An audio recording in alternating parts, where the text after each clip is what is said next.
Hallelujah praise the lord. మన ప్రభు అయిన యేసుక్రీస్తు నామమున మీకు అందరికీ వందనములు.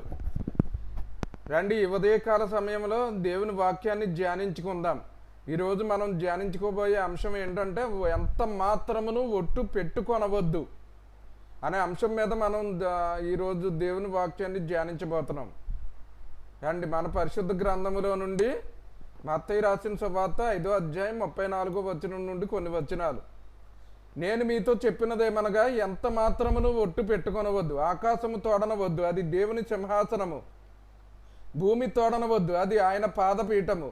యెరూషలేము తోడనవద్దు, అది మహారాజు పట్టణము. నీ తల తోడను ఒట్టు పెట్టుకొనవద్దు. నీవు ఒక వెంట్రుకనైనను తెలుపుగా కానీ నలుపుగా కానీ చేయలేవు. మీ మాట అవునంటే అవును, కాదంటే కాదు అని ఉండవరెను. వీటికి మించినది దుష్టుని నుండి పుట్టినది. చూసారా, దేవుని వాక్యం ఏమని చెప్తున్నా, మనం ఒట్టు పెట్టుకో. దేని తోడన, ఆకాశం తోడను కానీ, భూమి తోడను కానీ, లేదంటే యెరూషలేము తోడను, లేదంటే మన తల తోడను కానీ, దేని తోడన మనం ఒట్టు పెట్టుకోకూడదని చెప్పి దేవుని వాక్యం ఖండితంగా చెప్తుంది. మన మాట అవునంటే అవును, కాదంటే కాదు అని ఉండాలని చెప్పి చెప్తుంది. దానికి మించింది ఏదైనా సరేనే దుష్టుని నుండే వస్తుందని చెప్పి దేవుని వాక్యం సెలవిస్తుంది. అందుకే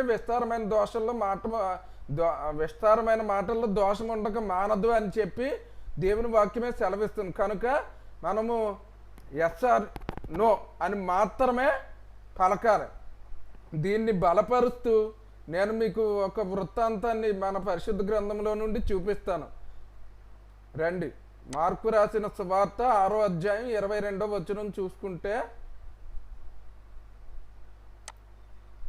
అప్పుడు హేరోదియ కుమార్తె లోపలికి వచ్చి నాట్యమాడి హేరోదును అతనితో కూడా పంక్తిని కూర్చున్న వారిని సంతోషపరచను గనుక, రాజు నీకు ఇష్టమైనది ఏదైనాను నన్ను అడుగుము, నేను నీకు ఇచ్చేదనని ఆ చిన్నదానితో చెప్పాను. మరియు నీవు నా రాజ్యంలో సగం మట్టుకు ఏమి అడిగినను నీకు ఇచ్చేదనని అతడు ఆమెతో ఒట్టు పెట్టుకొనెను. చూసారా, దేవుడు చెప్పాడు ఒట్టు పెట్టుకోవద్దని. ఎలాగ ఒట్టు పెట్టుకోవడం వలన ఏం జరిగిందో ఇక్కడ చూడండి. ఇది ఈ అధ్యాయం స్టార్టింగ్ నుండి చూస్తే యేసుక్రీస్తు ప్రభువారు చేసిన కార్యాల గురించి, చనిపోయిన వారిని లేపడం, అన్నిటి గురించి చర్చ జరుగుద్ది అనమాట.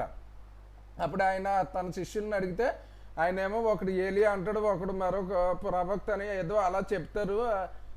అలాంటి సందర్భంలో ఈ హేరోదు రాజు అయితే ఖచ్చితంగా డౌట్ లేదు, నేను తలగొట్టించిన యోహానే అని చెప్పి అతను అంటాడు. అప్పుడు ఈ ఫ్లాష్ బ్యాక్ వస్తుంది అనమాట. అదేంటంటే, ఒకానొక సమయంలో అతను హేరోదు రాజమందిరంలోనికి వెళ్ళి అతన్ని హెచ్చరిస్తాడు. నీవు నీ సహోదరుడి భార్య అయిన అర్యను నీకు భార్య అగినట్లు తెచ్చుకొనటం దేవుని దృష్టికి సరి అయినది కాదని హెచ్చరిస్తాడు. అందుకు ఆ హేరోదియా అతని మీద పగబడుతుంది. హేరోదు కూడా పగబట్టి అతను చెరసాల్లో వేయిస్తాడు అనమాట.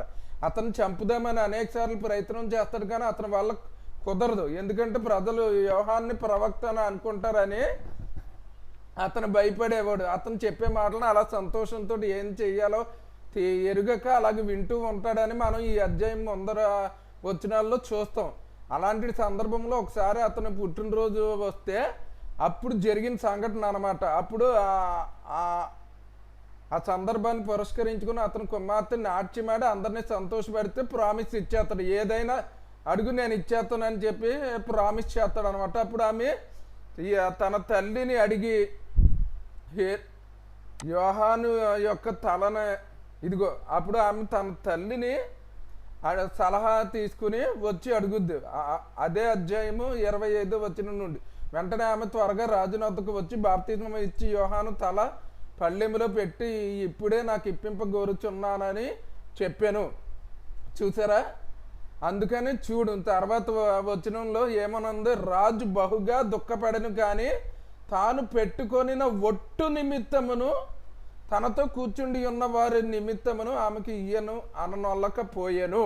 చూసారా, దేవుడు చెప్పాడు ఎంత మాత్రం ఒట్టు పెట్టుకోకూడదు అని. కానీ ఇతను ఆ ఒట్టు పెట్టుకోవటం వలన ఎలాంటి అనర్థం వచ్చిందో చూశారు కదా. అందుకనే వెంటనే రాజు అతని తల తెమ్మని ఆజ్ఞాపించి ఒక బంట్రౌతును పంపిన. వాడు వెళ్ళి చెరసాలలో అతని తల కొట్టి అల్లెంలో అతను తల పెట్టి తెచ్చి ఆ చిన్నదానికి ఇచ్చాను, ఆ చిన్నది తన తల్లికి ఇచ్చాను. చూసారా ఎంత ఘోరం జరిగిందో. In the mighty name of Jesus I'm commanding you not to do promise with anyone. ఎందుకంటే నీవు ప్రమాణం చేసేవంటే ఏదో ఒక అనార్థం ఖచ్చితంగా ఉంటుంది. అందుకే దేవుడు అవునంటే అవును, కాదంటే కాదు అనే చెప్పాలి తప్ప దానికి మించి నేను వాళ్ళ మీద ప్రమాణం చేస్తున్నాను, వీళ్ళ మీద ప్రమాణం చేస్తున్నాను అని చెప్తే ఇలాంటి అనార్థాలు చూసే అవకాశం కూడా ఉంటుంది. అందుకని దేవుడు ఖండితంగా చెప్పాడు. కనుక ఈయన దేవుని మాటలు యందు దయించి ఇంకెప్పుడు కూడా ఇలాగా ప్రామిస్ చేస్తున్నాను అని అలా మాట అనొద్దు. Do not do promise in any situation. Please follow the God's word. కనుక దేవుని మాట ఆలకించి ఇకనైనా సరే ఒట్టు ఎవరితోనూ పెట్టవద్దు. మీ మాట అవునంటే అవును, కాదంటే కాదు అన్నట్టుగానే ఉండాలి. దానికి మించింది దుష్టుడి నుండి వచ్చిందని చెప్పి ఇందాక మనం చదివాం. అవును, కనుక అలాగ నేను నమ్మించడానికి మనం ప్రమాణం చేసామనుకో దాని వలన అనార్థాలు వస్తాయి. సో దేవుని మాట యందు దయించి ఇక నుండి అలాంటివి చేయక దేవుని మాట విని ఆయన్ని సన్మానించుదుము గాక. ఆమేన్.